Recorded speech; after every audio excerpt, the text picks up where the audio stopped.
Here is the tree that was created from us going through the wizard.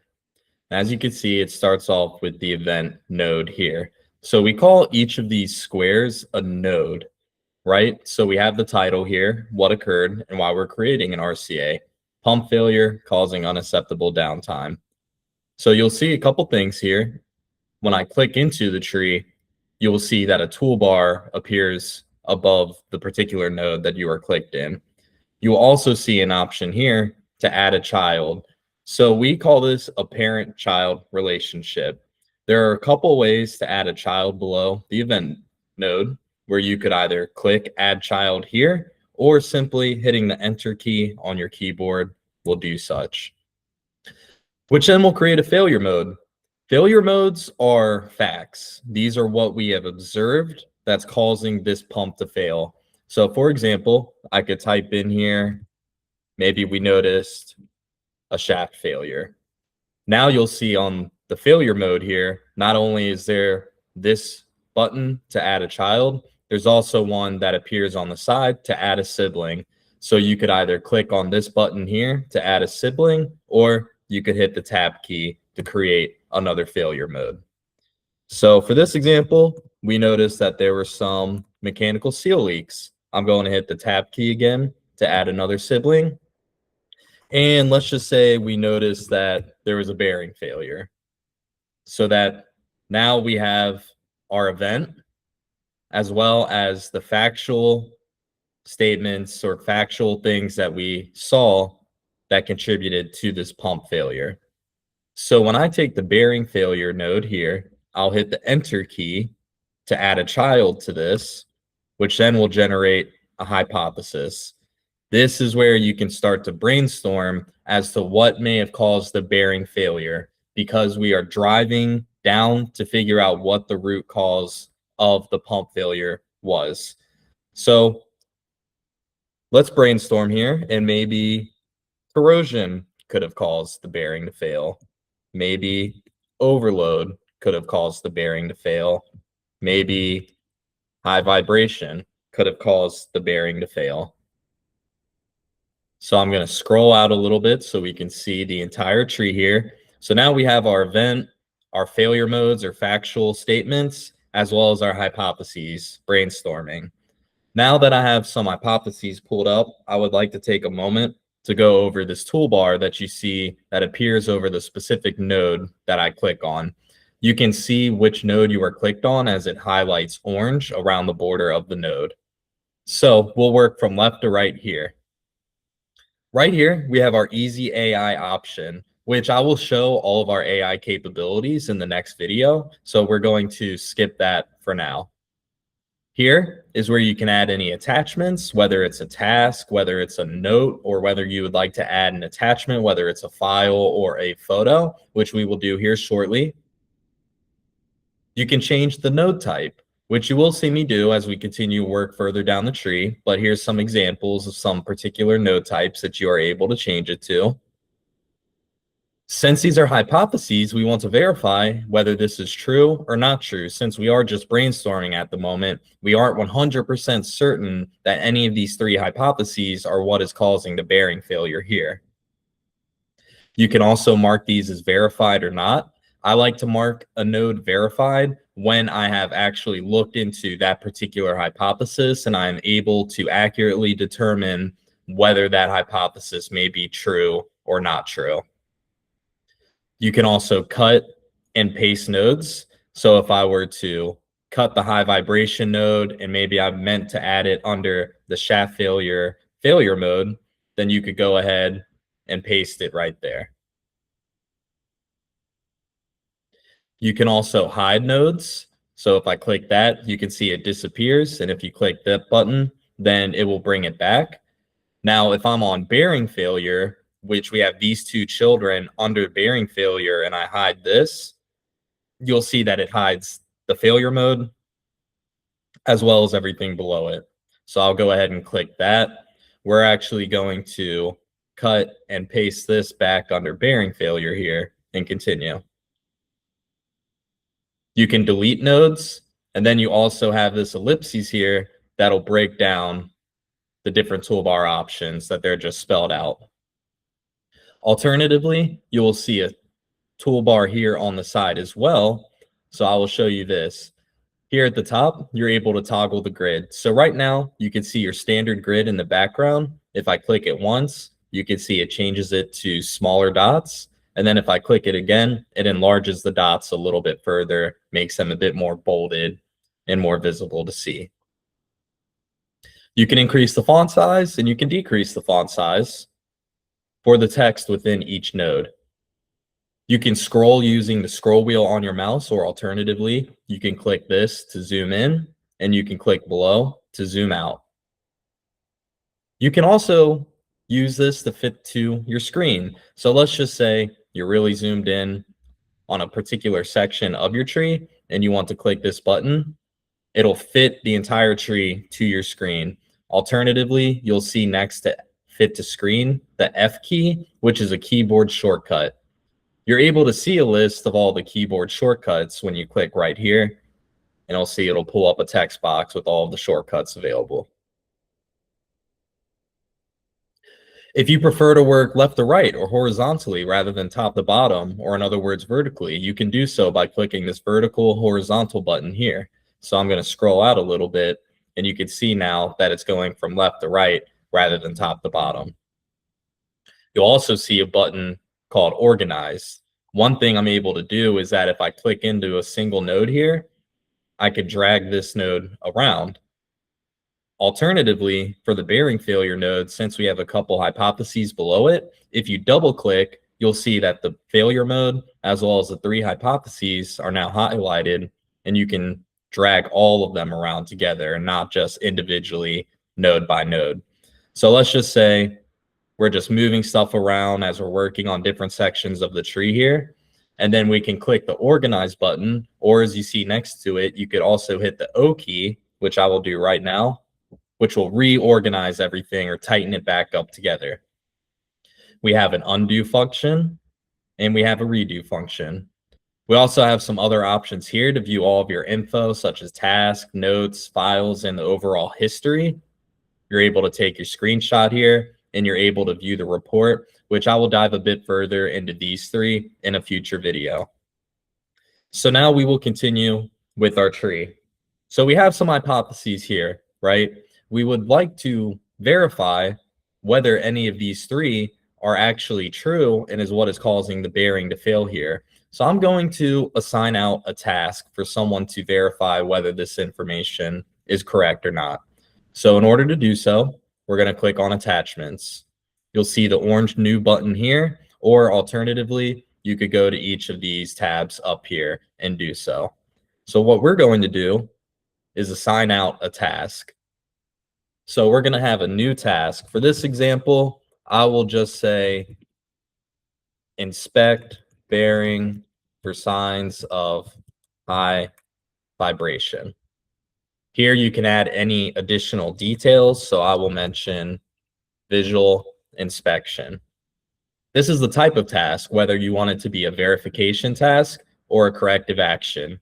Since this is a hypothesis and we want to verify whether the statement is true or not, then we will keep it at the verification task.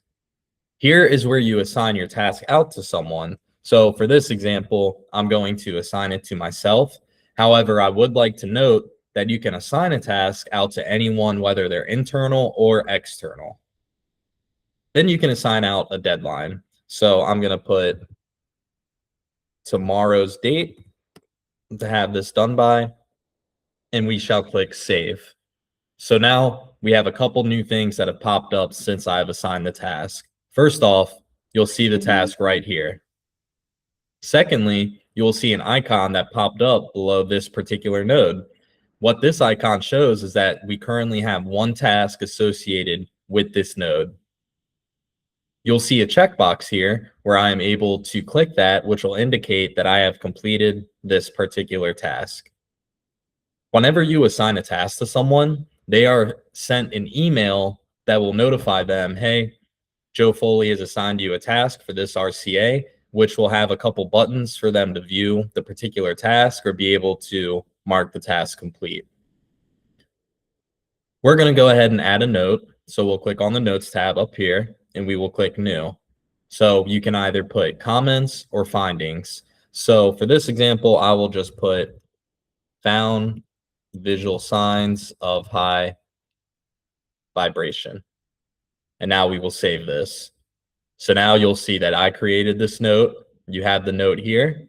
Alternatively, now you'll see a second icon that appears below the node that now we have a note associated with this as well as a task.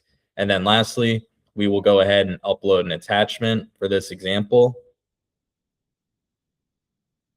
And we will just go ahead and upload a photo.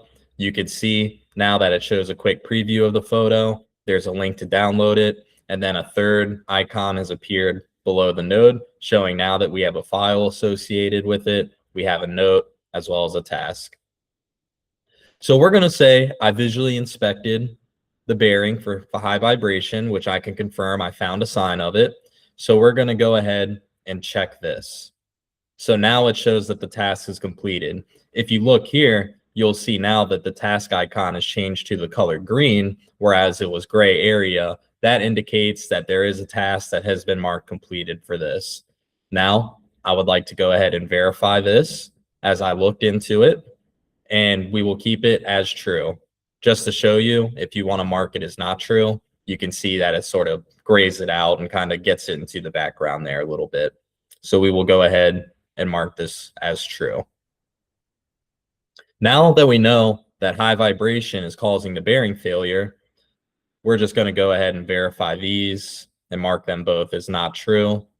And we will continue to work deeper into looking into the high vibration. So now I will hit the enter key again to pull up another child. As you can see, it defaults to a hypothesis, but what we're going to be looking for are the physical roots involved that is causing the high vibration. So if you click on the change node type button here, we can change this to a physical root. So what are signs of physical roots that I am seeing that is causing the high vibration? Well, we could have unbalance. We could have misalignment. And we could also have looseness. So we will go ahead and keep diving in further and further. I'm going to hit the O key so that we can organize this a bit more. You can also continue to assign out tasks. So for unbalance, I could assign a task, send, or better worded, attach photo indicating unbalance of bearing. We'll go ahead and assign this to myself again. I do want to show you what it looks like if you assign a task and then that task ends up being overdue without it being completed. So I'm going to go back a day and add the deadline of yesterday in order to do so. So now we're going to save. So I mentioned that if there's an incomplete task, but it's not overdue, it'll be gray. If you mark a task complete, it'll be green. And you can see an overdue task here that is red. When you upload a file, you are not limited to just uploading photos. You can see here you have a maximum size of 50 megabytes, but you can upload an actual file as well. So for this example, I'm uploading a PDF here, which will give you a link to download that file as well. So again, you are not limited to just uploading photos. You can upload Word docs, PDFs, etc., and so on and so forth. So we will keep digging in further. So let's just say we found signs of misalignment here. So now we're going to keep digging in deeper and deeper to find that root cause. The question to ask here is, why was it misaligned? It'll bring up a hypothesis. Now what will follow a physical root is a human root. So we could say improper installation is causing the misalignment. And we will keep going. We're going to hit the enter key to bring another one. So what follows a human root would be a systemic root. Which systemic practices are in place that cause the human root, which led to the physical root, to lead to our hypothesis, and so on and so forth. So why was this improperly installed? Well, maybe there was inadequate supervision during installation. If I hit the tab key, that'll automatically pop up a second systemic root here. Maybe we also had inadequate alignment tools. So now we have some system processes that aren't accurate or aren't correct at this time. That's again leading into this pump failure. So once we narrow this down to the systemic roots, now we're able to generate corrective actions, which is the steps needed to take in order to prevent this sort of issue from occurring again. So now I'll hit the enter key and we will change this to a corrective action. And I'm going to add a corrective action under this one as well. So one corrective action could be to increase supervision and oversight during installation practice. A second corrective action under the alignment tools would be implement a standardized alignment procedure. And then we want to assign these out, right, as corrective actions so that we can get these new processes implemented to help prevent this issue from occurring again. So we'll go back to our attachments here. We'll go ahead and hit new. We're going to upload a new corrective action task. So rather than verification, we will click on corrective action.